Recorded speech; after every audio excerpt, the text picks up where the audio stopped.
नमस्कार, आप देख रहे हैं प्रभा साक्षी का साप्ताहिक कार्यक्रम चाय पर समीक्षा। हमेशा की तरह स्टूडियो में मौजूद हैं प्रभा साक्षी के संपादक नीरज कुमार दुबे जी, जो आज चर्चा करेंगे भाजपा की दक्षिण पॉलिटिक्स पर।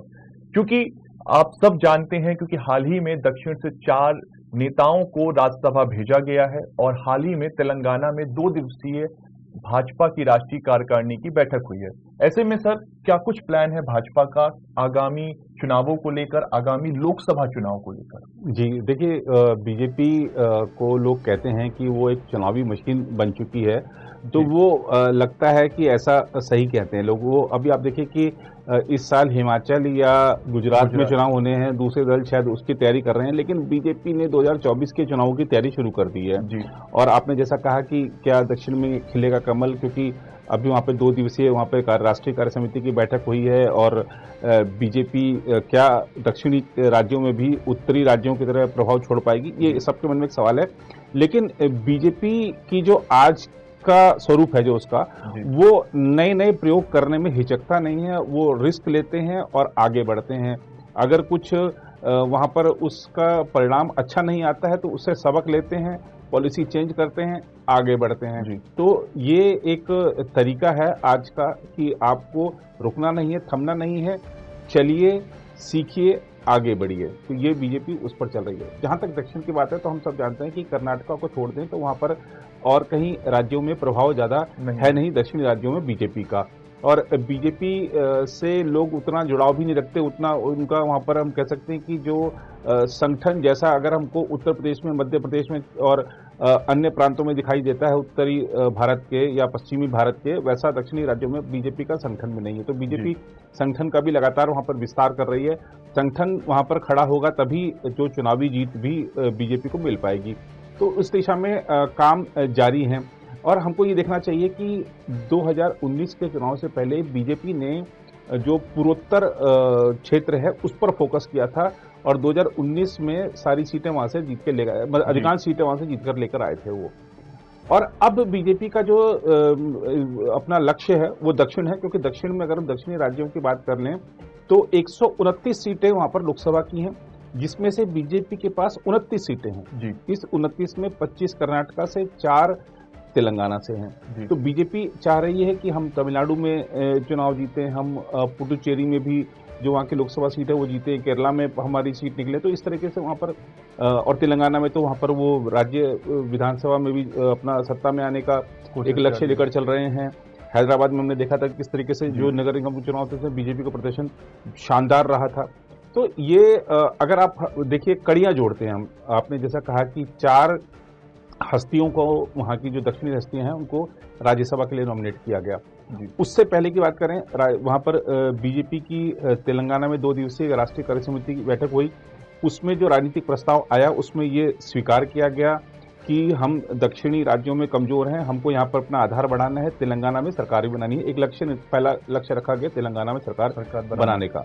कर्नाटका में भी अगले साल चुनाव है, कर्नाटका में भी बीजेपी दोबारा सत्ता में आने के लिए अपना लक्ष्य लेकर चल रही है, लेकिन तेलंगाना में चूंकि अब तक नहीं बनी सरकार तो वहां पर एक लक्ष्य निर्धारित किया गया है।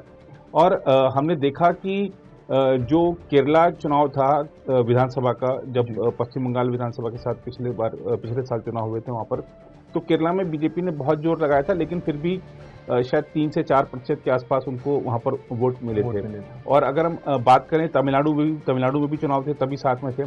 तमिलनाडु में भी बीजेपी ने अपना विधानसभा में खाता खोला, पहली बार उसके विधायक विधानसभा में पहुंचे। ये एक बड़ी बात थी बीजेपी के लिए। और बीजेपी ने कोयम्बटूर में कमल हासन को हराया। कमल हासन जो कि सीएम कैंडिडेट थे अपनी खुद की पार्टी की तरफ से, तो वो बीजेपी ने वहां पर अपनी सीट जीती। और अभी हमने देखा कि वहां पर चाहे पंचायत चुनाव हुए हों तमिलनाडु में, चाहे नगर निगम चुनाव हुए हों, बीजेपी ने शुरुआत की है आगे बढ़ने की, सीटें जीतने की। तो तमिलनाडु में भी बीजेपी आगे बढ़ रही है। केरला में अब तक उतना साथ नहीं मिल पाया क्योंकि वहां की जो राजनीति है थोड़ा सा अलग किस्म की है। खासतौर पे वहां पर मुख्य मुकाबला वामपंथी और कांग्रेस के बीच में होता है, लेकिन हम उसका भी अभी विश्लेषण करेंगे कैसे वो राजनीति भी अब उस राजनीति को खत्म करके दूसरी राजनीति वहां पर शुरू करने की जरूरत है, और बीजेपी इस बात को समझते हुए आगे बढ़ रही है। और इसके अलावा अगर हम बात करें, पुडुचेरी में पहली बार बीजेपी विधानसभा में पहुंची और वहां पे जो गठबंधन सरकार है उसमें शामिल भी हुई। तो ये एक अपने आप में बड़ी बात है, पुडुचेरी की बात है।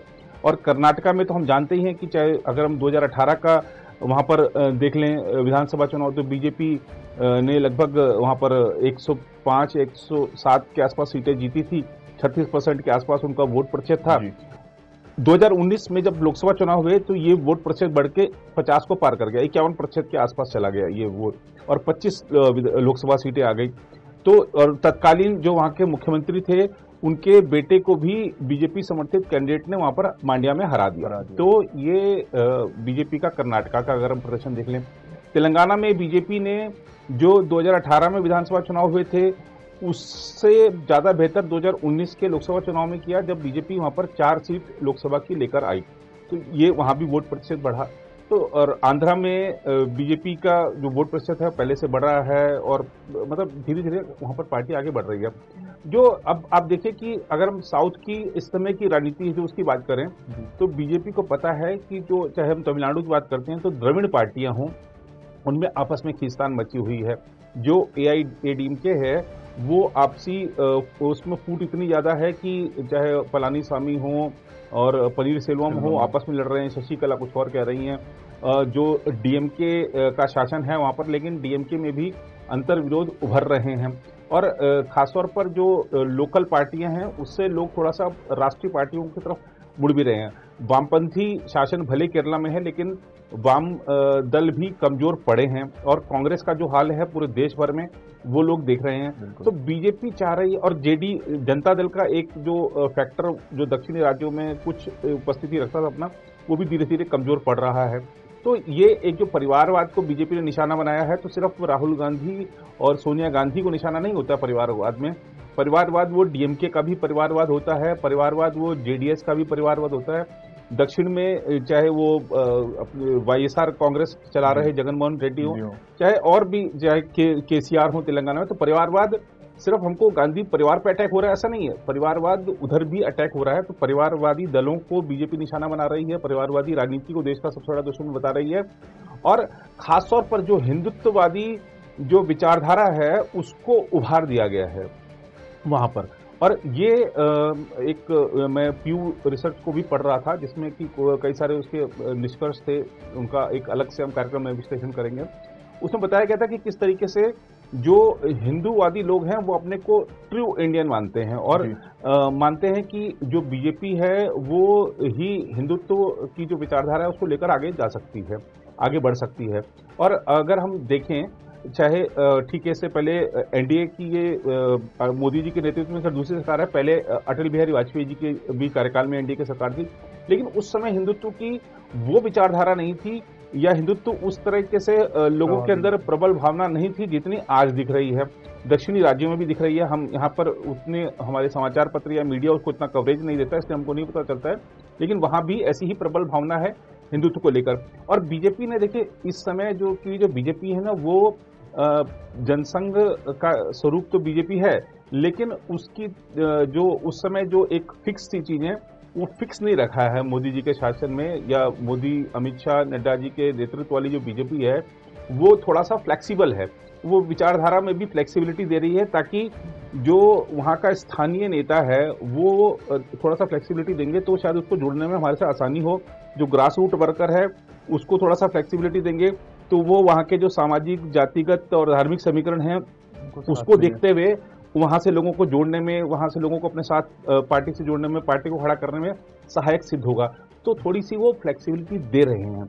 उस फ्लेक्सिबिलिटी को मिलते ही वहां पर लोग संगठन के साथ जुड़ रहे हैं और कार्यकर्ता बन रहे हैं, निर्वाचित भी हो रहे हैं, और बीजेपी उनको आगे बढ़ाने के लिए पूरा प्रयास भी कर रही है। तो ये एक बड़ी बात हमको देखने को मिली है कि फिक्स नहीं है, किसी भी चीज के लिए अड़े नहीं है, थोड़ा सा लचीलापन वो इजाजत देते हैं। और दूसरा, बीजेपी ने एक रीजन स्पेसिफिक, हम कह सकते हैं स्पेसिफिक, की जो हिंदुत्व की एक परिकल्पना करी है। जैसे अब क्या है कि अगर हम बात करते हैं कि ठीक है, राम मंदिर हम वहां पर अयोध्या में बना रहे हैं, बीजेपी के नेता कह रहे हैं हम राम मंदिर अयोध्या में बना रहे हैं, उत्तर भारत में वैसे तो खैर पूरा देश, पूरी दुनिया में लोग उस बात को सराह रहे हैं और आस्था रखते हैं। उत्तर भारत में उसका शायद ज़्यादा राजनीतिक फायदा मिल सकता है, दक्षिण में शायद उसको हो सकता है कि उतना फायदा नहीं मिलता हो, ये भी रिजल्ट तो यही कहते हैं जी। तो अब क्या है कि जैसे अब प्रधानमंत्री जी की तेलंगाना में सभा हुई, उन्होंने हैदराबाद में जनसभा, लेकिन हैदराबाद का नाम नहीं लिया, उन्होंने कहा भाग्यनगर जी, भाग्यनगर। जो वहाँ पे भाग्य लक्ष्मी जी का मंदिर है उससे लोगों को जोड़ा। अब क्या है कि जो भाग्यनगर से मेरी वहाँ पर भावनाएं जुड़ेंगी, मैं बीजेपी के साथ जुड़ूंगा और पार्टी को खड़ा करूंगा, ऐसा वहाँ पर एक प्रयास किया गया, लोगों के मन में भावना। तो उस क्षेत्र की जो वहाँ पर चाहे वो सांस्कृतिक कोई पहलू हो या कोई अन्य धार्मिक पहलू हो, बीजेपी उसको प्रमुखता से उभार रही है। एक मुद्दा, मान लीजिए कि सपोज मैं राम मंदिर की बात कर रहा हूँ, एक मुद्दा पूरे देश में ले जाने के बजाय उस क्षेत्र का क्या मुद्दा है उसको लेकर बीजेपी आगे बढ़ रही है, लोगों की भावनाएं उससे जोड़ रही है। और वो जब भावनाएं जुड़ती हैं तो वो मेरे साथ जुड़ता है, क्योंकि मैं उसकी बात कर रहा हूँ, कोई दूसरा बात कर नहीं रहा है उस मंदिर की। तो ये एक हमको चेंज मिलता। हमने बात करी कि कैसे बीजेपी एक रीजन स्पेसिफिक हिंदुत्व को एक स्वरूप बना रही है। दूसरा कि कुछ विचारधारा में कुछ लचीलापन दिया गया है कि आप जुड़िए, हमारे साथ जुड़िए।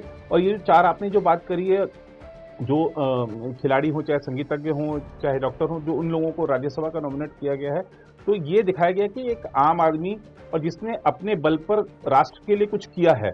और सामाजिक समीकरण बहुत महत्वपूर्ण है, क्योंकि वो समाज के जिस क्षेत्र से आते हैं उन लोगों की भावनाएं जुड़ेंगी। और बीजेपी, देखिए, सामाजिक समीकरण को जितना बीजेपी साध रही है, शायद उससे पहले लोगों का उस पर ध्यान दिया नहीं।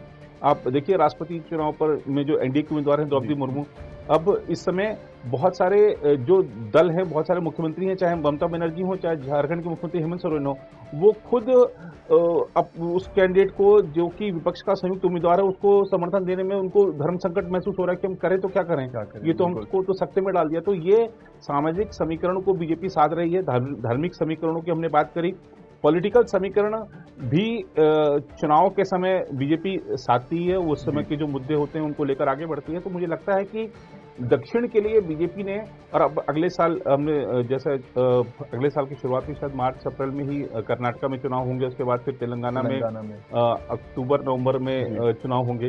तो ये एक शुरुआत होगी कि किस तरीके से वहाँ पर मुद्दों को लेकर आगे बढ़ा जाए।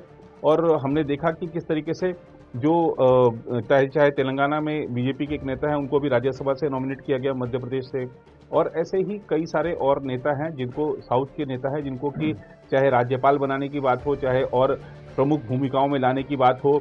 और जब प्रधानमंत्री जी ने, जब अभी कुछ आपने देखा होगा कि पिछले दिनों की, मैं क्योंकि हम कड़ियाँ जोड़ रहे थे शुरुआत में, तो कुछ कड़ियाँ छूट रही थी, उनको जोड़ना जरूर चाहूँगा। हमने देखा कि गृहमंत्री अमित शाह जी ने राजभाषा विभाग के कार्यक्रम में हिंदी की बात कर दी।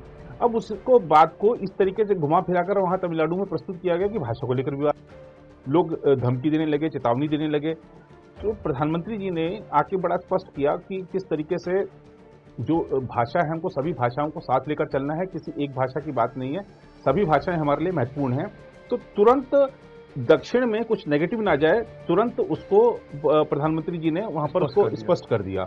और चाहे हम देखते हैं कि किस तरीके से अगर वो मध्य प्रदेश जा रहे हैं प्रधानमंत्री आवास योजना के तहत जो आवास बने हैं उनको लाभार्थियों को देने के लिए, तो वो चेन्नई भी जा रहे हैं, चेन्नई में भी उतनी बड़ी संख्या में दे रहे हैं। तो दक्षिण को भी किसी भी जो केंद्र की कल्याणकारी योजनाएं हैं उसके लाभ से वंचित ना हो, इसकी बात की चिंता की जाती है। प्रधानमंत्री जी अभी आंध्र प्रदेश गए, आंध्र प्रदेश में उन्होंने वहां पर एक बड़ी बात कही कि आज़ादी का जो हमारा स्वतंत्रता का जो संग्राम था उसमें सिर्फ कुछ लोगों की भूमिका नहीं थी, उसमें हर मोहल्ले की, हर गली की, हर घर की भूमिका थी। और बहुत हर कोई जननायक था उस समय, जो कि उस आज़ादी के आंदोलन में इसने अपनी महत्वपूर्ण भूमिका निभाई। प्रधानमंत्री जी ने वहाँ पर जब प्रतिमा वहाँ पर उसका अनावरण भी किया, और आपने देखा कि किस तरीके से वहाँ पर जो स्वतंत्रता सेनानी हैं या जो स्वतंत्रता सेनानियों के परिवार से हैं उनके पैर छूकर आशीर्वाद भी लिया। तो ये दिखाता है कि किस तरीके से चाहे राष्ट्रवाद की बात हो, चाहे हिंदुत्व की बात हो, चाहे सांस्कृतिक राष्ट्रवाद की बात हो, बीजेपी इन सब मुद्दों को उभार रही है। ये दिखा रही है कि हम विकास के साथ साथ धर्म के मुद्दे पर भी आगे बढ़ रहे हैं। और हमारी जो सांस्कृतिक पहचान है, हमारी जो सभ्यता है, हमारी जो संस्कृति है, उसको हम पुनर्जीवित कर रहे हैं, जो कि शायद पुनर्जीवित तो थोड़ा सा अतिशयोक्ति हो जाएगी, लेकिन हम कह सकते हैं कि उन सब चीज़ों से शायद आज की जो पीढ़ी है उसका ध्यान हट चुका था, लेकिन हम उनमें भी वो चीज़ ला रहे हैं। युवा भी भजन गा रहे हैं, युवा भी मंदिर जा रहे हैं, अपने जो हमारी संस्कृति है, हमारा जो धर्म है उसको लेकर वो भी गर्वित हो रहे हैं, और ये एक बड़ी बात है। तो ये मुझे लगता है कि शायद आने वाले दिनों में ये भावना और बढ़ेगी।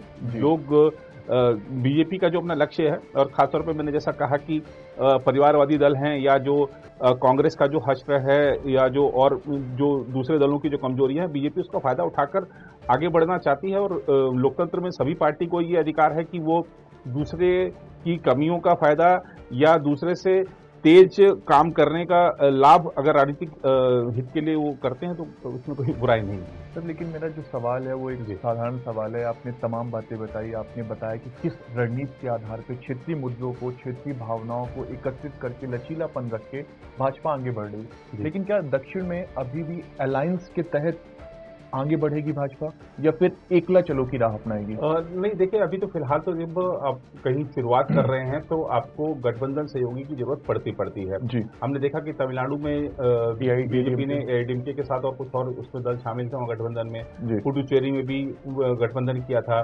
कर्नाटका में भी कुछ छोटी पार्टियों का सहयोग समर्थन लिया था।